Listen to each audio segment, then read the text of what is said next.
Bom dia, meu Rio de Janeiro. Bom dia, meu Brasil. Eu confesso que hoje está sendo um dos dias mais difíceis da minha vida. Porque nós vamos falar aqui sobre a vida de inocentes.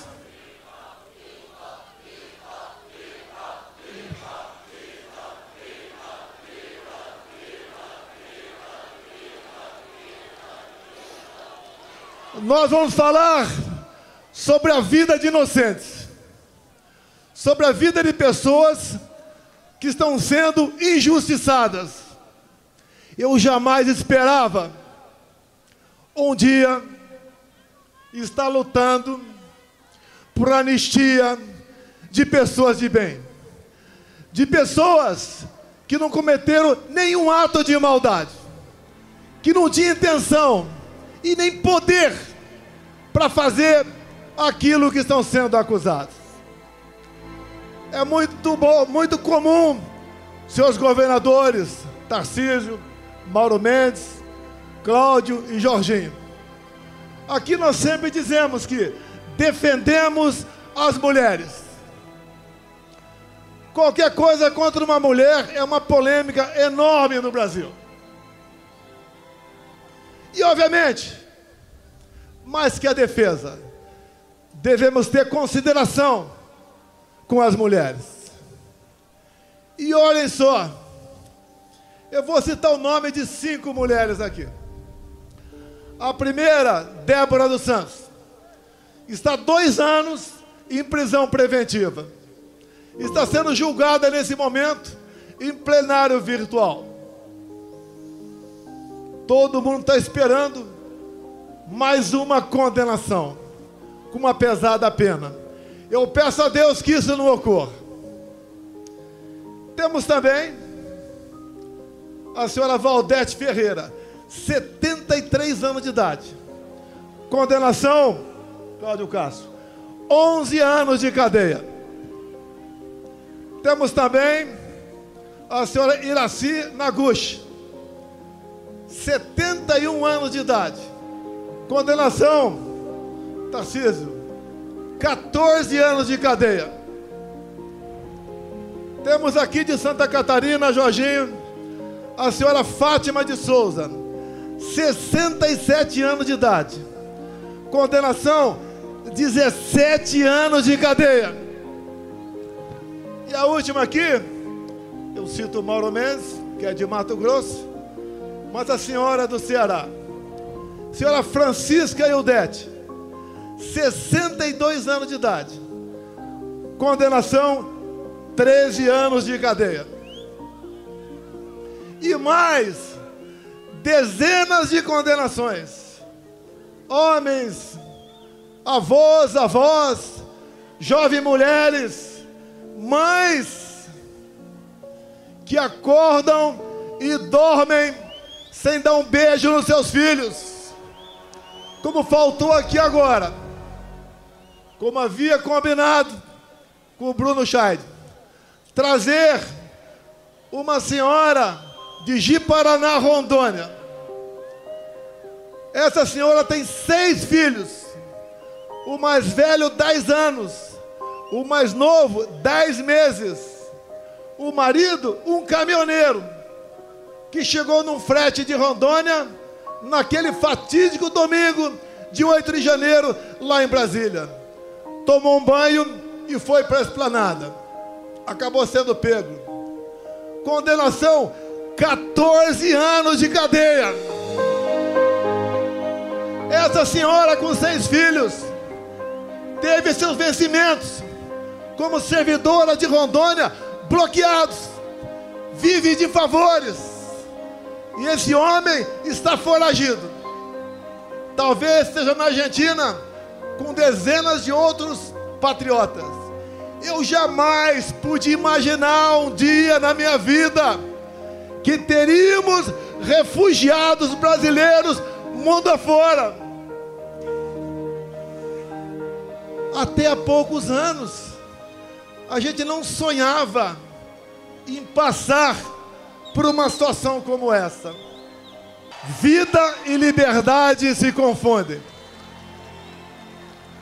E entendo que a liberdade é tão importante quanto a própria vida. Que uma pessoa sem liberdade não vive.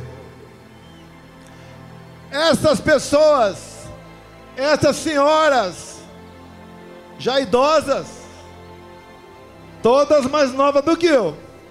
Porque na sexta-feira agora, eu chego nos meus 70 anos de idade, se Deus quiser.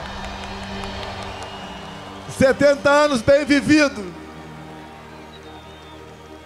Algumas tribulações, mas a satisfação e a consciência de estar ajudando o seu país a sair da escuridão.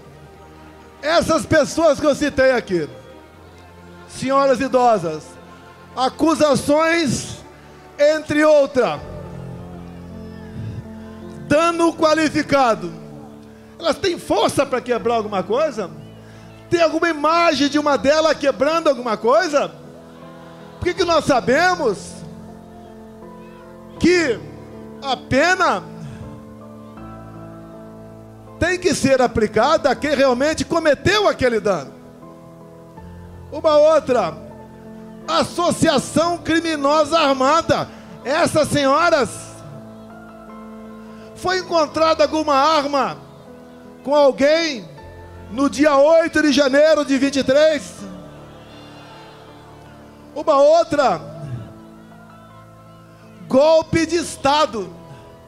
Como disse há poucas semanas no programa Roda Viva, ministro da Defesa José Múcio, golpe de Estado é o povo, forças armadas e uma liderança. Quem é a liderança ou quem foi a liderança dessas pessoas? Não tiveram. Foram atraídas para uma armadilha. Até o presidente da República, que costuma acordar tarde durante a semana, acordou cedo domingo e foi para Araraquara. Outro dia conversei com um colega de Israel. Ele falou: que golpe foi esse que o Mossad não ficou sabendo? Quando se há uma tentativa dessa natureza pelo mundo, em poucos minutos, o mundo todo toma conhecimento. Mas qual o objetivo deles? O que eles querem? Todas as narrativas contra mim foram para o espaço. Marielle Franco, baleia, 100 imóveis no Vado Ribeira, móveis no Alvorada, joias, vacina, tudo foi embora. Sobrou a fumaça do golpe. Quando o Malafaia fala em dispositivos constitucionais, eu talvez, por obrigação, conheço um pouco mais a Constituição do que ele. Quando se fala em estado de sítio, estado de defesa, o primeiro passo é o presidente convocar os conselhos da defesa e o Conselho da República. Foi convocado? Não!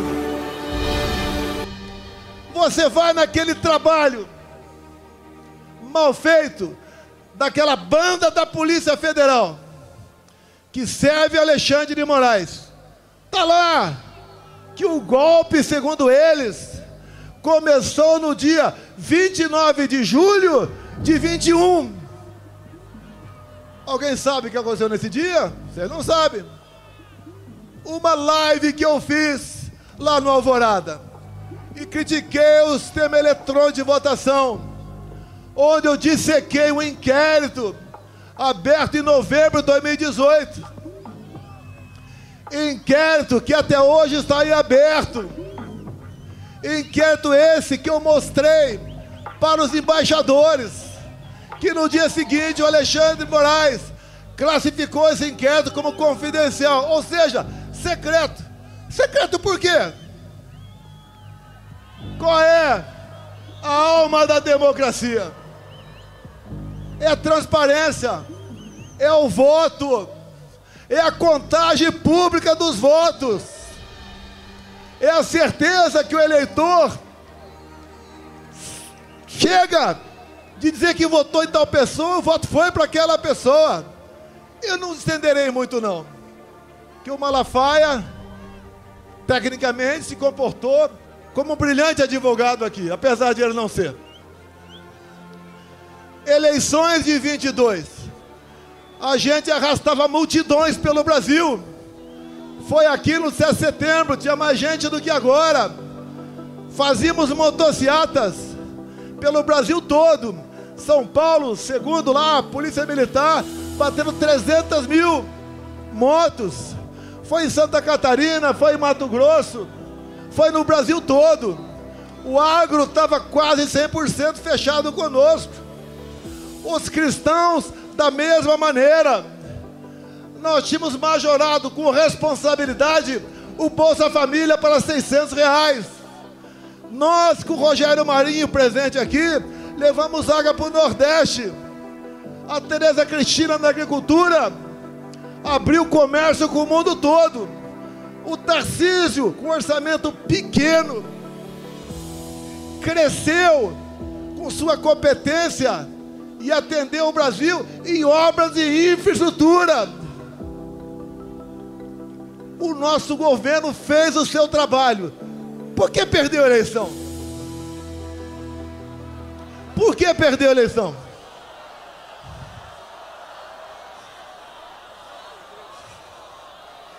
Será que a resposta está no inquérito 1361, secreto até hoje? Eu cometo um crime, tranquilo, se a Rede Globo de televisão me convidar para, a exemplo do que tive no Flow agora, 3 horas ao vivo, Rede Globo, 3 horas ao vivo, vocês perguntem o que bem entender. Eu quero 30 minutos para falar do Brasil, mas pergunte o que bem entender. E eu abro esse inquérito secreto ao vivo na TV Globo. Não sei se meus advogados conseguirão esse inquérito, mas se a divulgação do inquérito foi o início do golpe, o povo tem que saber o que está nesse inquérito.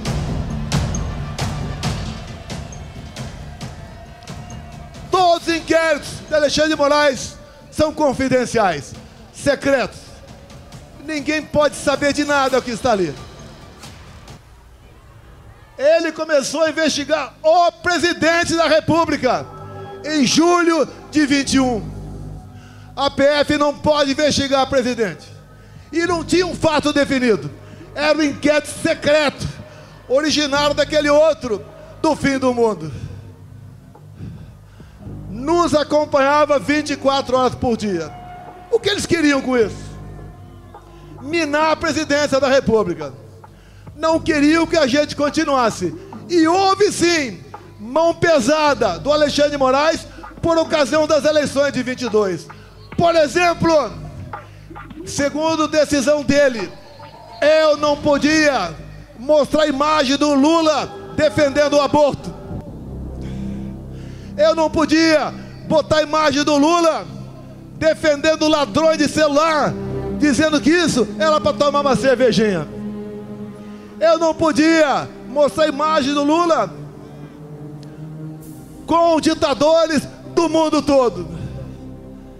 Eu não pude mostrar o Lula em 2009 no Irã defendendo o enriquecimento de urânio para aquele país, e o Lula dizendo que era para fins pacíficos. E nós sabemos, o que o Irã sempre quis foi varrer Israel do mapa. Eu não pude mostrar imagens do 7 de setembro. Eu não pude mostrar imagens do cortejo fúnebre da rainha da Inglaterra. Eu não pude mostrar trechos das minhas falas por ocasião da ONU. Ele fez uma campanha para menores de 16 e 17 anos tirar título. E essa garotada dessa faixa etária, a tendência é sempre votar na esquerda. Mais de 4 milhões de votos aí. Pelo menos 2 milhões para o outro lado. Nos foi retirado 1,5 milhão de inserções de rádio por ocasião das eleições. O outro lado podia fazer tudo.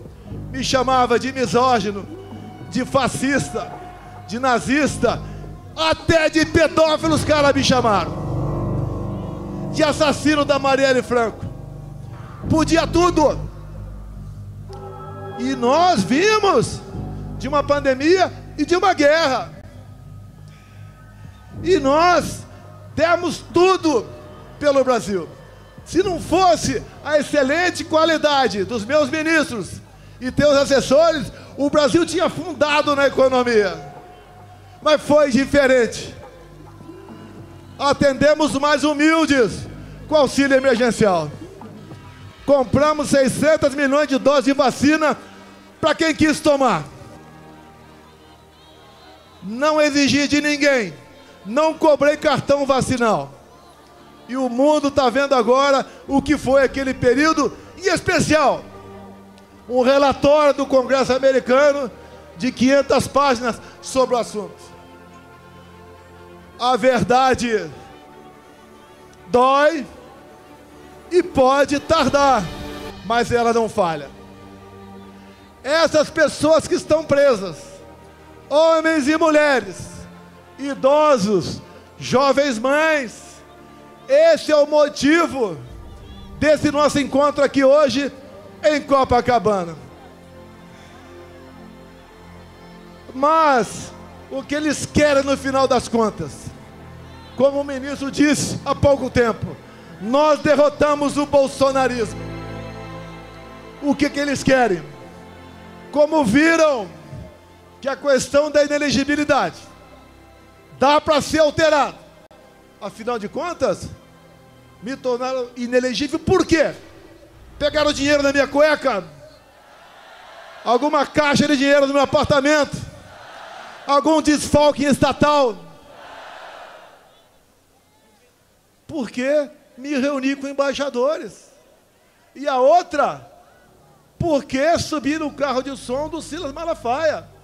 A primeira, abuso de poder político. Não ganhei nenhum voto com aquilo. A outra, abuso de poder econômico. Não gastei nenhum centavo com isso também. O que eles querem? É uma condenação. Se é 17 anos para as pessoas humildes, é para justificar 28 anos para mim. Não vou sair do Brasil. A minha vida estaria muito mais tranquila se eu estivesse do lado deles. Infelizmente, quem prejulga e julga e faz maldade contra o povo, não posso estar do lado dessas pessoas. Escolhi o lado mais difícil, o lado do meu povo brasileiro. Não tenho obsessão pelo poder. Eu tenho paixão pelo meu Brasil. Se algo na covardia acontecer comigo, continue lutando. O que eles querem aqui no Brasil é fazer igual a Venezuela. Lá foi implementado o voto impresso por pressão do governo Biden. E a primeira vez que teve eleições com voto impresso lá na Venezuela, o que aconteceu? Primeiro, o Maduro tirou da sua frente a sua oposição. Tornou Maria Corina e Capriles inelegíveis por 15 anos. Qual a acusação? Atos antidemocráticos. Alguma semelhança com o Brasil? Quando eles querem me tirar por uma condenação, já que a inelegibilidade está ameaçada para eles, inventam uma historinha de golpe. Que golpe é esse que eu tenho que provar que não dei? E tem que ser o contrário. Eles têm que provar que eu tentei. Queria dizer que o golpe começou no dia 29 de julho de 21 e terminou no dia 8 de janeiro de 23. Ninguém engole essa história. E só não foi perfeito essa historinha de golpe para eles, porque eu estava nos Estados Unidos. Se tivesse aqui, estaria preso até hoje, ou quem sabe, morto por eles. Eu vou ser um problema para eles, preso ou morto. Mas eu deixo acesa a chama da esperança, da libertação do nosso povo. Afinal, o Brasil é um país fantástico. Desculpem o pessoal lá de Israel. Aqui é a terra prometida. Aqui é a terra de Deus. Aqui temos gente do mundo todo. E não vai ser uma pessoa que vai nos derrotar, que vai nos intimidar. E agora, indo para o encerramento, senhores deputados federais, senhores senadores, parte presente aqui, nós temos um compromisso que está no coração de qualquer um de vocês. É buscar anistia aos nossos irmãos e irmãs que estão presos nesse momento. Não podemos entender que continuemos tendo órfãos de pais vivos pelo Brasil. Não existe maldade maior do que essa. Hoje, por levantamento, já temos votos suficientes para aprovar na Câmara. Como disse aqui Rodrigo Valadares, lá de Sergipe, que é o relator dessa proposta, e também o Sócio Cavalcante, que é o líder do nosso partido lá na Câmara. Nós seremos vitoriosos. Nós veremos aparecer a justiça, se não é para aquele outro poder que existe para isso, pelo poder legislativo, que até o Lula vete. Nós derrubaremos o veto. Agora, por que a esquerda está contra a anistia? Já que eles, ao longo da história, sempre foram beneficiados de anistia. Como disse há pouco tempo, editorial, o jornal, o Estado de São Paulo. Se tirar das mãos do PT a falsa bandeira de defesa da democracia, o PT não existe. Não tem o que apresentar para vocês. Nem para alimentar o pobre, que eles sempre disseram que a nossa meta é dar comida para o pobre, nem isso tem mais. Pesquisas, acreditem ou não, lá no Rio Grande do Norte, eu estou na frente do Lula.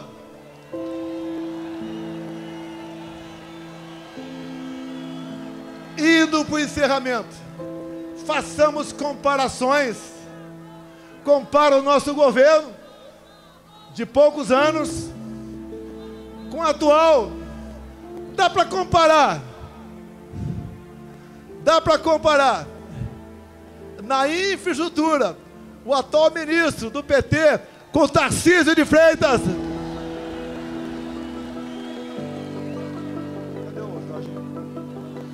Dá para comparar aquele ministro taradão, quem diria, ministro dos Direitos Humanos. Dá para comparar o taradão com a Damares. Dá para comparar o atual ministro da Agricultura, que está fazendo o preço explodir pelo Brasil, com a Tereza Cristina. Na economia, dá para comparar o Haddad com Paulo Guedes. Dá para comparar Janja com a Michele. Nada dá para fazer comparação com esse governo. E a gente se pergunta o tempo todo: quem tirou esse cara da cadeia? Quem anulou os julgamentos? Quem trabalhou no escurinho do cinema para colocá-lo na presidência da República? Esses que fizeram esse trabalho dizem: salvamos a democracia. Essa democracia que está vivendo com prisão de inocentes, com tortura em cima de depoentes, com ameaça de censurar as mídias sociais. Sem liberdade de expressão não tem democracia. O trabalho não é fácil. Alguns querem rapidez, mas creio que o que está acontecendo vai servir de musculatura para todos, para que nós brevemente possamos dizer aqui no Brasil: eu vivo num país democrático. E quem tem que dizer o que pode ou não ser feito no Brasil é o povo brasileiro. Nós somos escravos da vontade de vocês. Sempre digo: ninguém tem o que nós temos. O que está errado? Onde erramos? Escolhas. Escolhas. Qual deveria ser, politicamente falando, a melhor região do Brasil? A mais próspera, a com mais igualdade, com mais oportunidade, com mais amor. Tinha que ser respeitosamente o nosso Nordeste. E por que não é? Não é porque o PT está há 20 anos lá, roubando o nordestino, sonegando educação para eles. Os estados com maior índice de violência, infelizmente, é o Nordeste. E aqui comigo, por coincidência, os 2 melhores, os 3 melhores em índice de violência: Mato Grosso, Santa Catarina e São Paulo. Mas, meus amigos, meus irmãos do Rio de Janeiro, eu só tenho a agradecer a vocês. Desde que vocês acolheram esse jovem garoto caipira em 73, lá em Resende, na Academia Militar. Jamais eu esperava que a minha vida acontecesse tudo isso, bem como jamais esperava que na minha vida Ele colocasse ao meu lado pessoas fantásticas, pessoas maravilhosas, patriotas, que têm Deus no coração. O meu ciclo vai se esgotar um dia, mas nós estamos deixando muitas pessoas capazes de me substituir no futuro. Por lá de lá não tem nenhuma liderança. Por lá de lá não tem o que falar para se apresentar junto a vocês. Nós acreditamos no futuro do nosso Brasil. E o último ato aqui, esta senhora que está do meu lado e as suas 2 filhas. Aqui é a viúva do Crezão.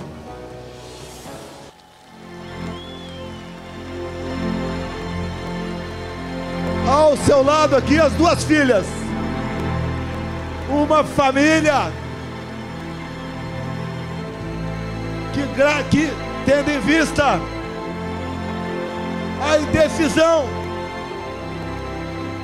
a decisão de alguém que devia usar sua caneta para fazer justiça, por 3 vezes negou a liberdade de um cardíaco para ser tratado condignamente. O Crezão acabou falecendo dentro do presídio em Brasília. É inadmissível isso daí. E por uma questão pessoal, luta pelo poder. Eles não derrotaram, nem derrotarão o bolsonarismo.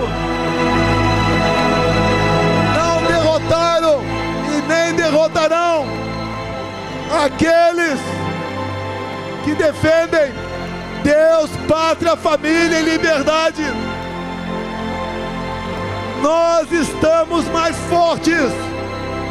E peço a vocês, por ocasião das eleições do ano que vem, me deem 50% da Câmara e 50% do Senado, que eu mudo os destinos do nosso Brasil.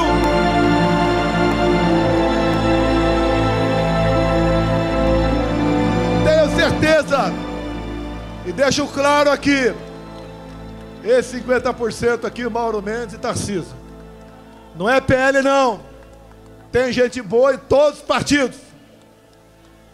Eu, inclusive, há poucos dias, tinha um velho problema e resolvi com o Kassab em São Paulo. Ele está ao nosso lado, com a sua bancada, para aprovar a anistia em Brasília. Todos os partidos estão vindo. A população cada vez mais está consciente da maldade que foi e que está sendo com os presos de 8 de janeiro. Vai ser uma data para ser esquecida para sempre. As marcas perdurarão para sempre, mas uma data para ser esquecida ou conhecida por uma minoria que, usando o poder da sua caneta, tentou jogar o Brasil nos braços de uma ditadura que vocês sabem como ela começa e como ela termina. Ainda dá tempo. O Brasil precisa de cada um de vocês. No próximo dia 6, estaremos na Paulista, em São Paulo. Depois iremos para o Nordeste. Talvez Aracaju, do deputado relator. E assim nós vamos ganhando força. E com a verdade ao nosso lado, vamos mostrando que o Brasil tem sim de verdade. E dizer àqueles que não gostam de mim, lá de Brasília: eleições sem Bolsonaro é negar a democracia no Brasil. Se eu sou tão ruim assim, me derrote. E uma esperança para nós: o TSE, Tribunal Superior Eleitoral, por ocasião das eleições do ano que vem, será um tribunal isento, diferente daquele que conduziu as eleições em 2022. Muito obrigado a todos vocês. Obrigado a Deus pela minha segunda vida. Obrigado a esse povo maravilhoso que cada vez mais se interessa por política, que cada vez mais fala em valores e princípios.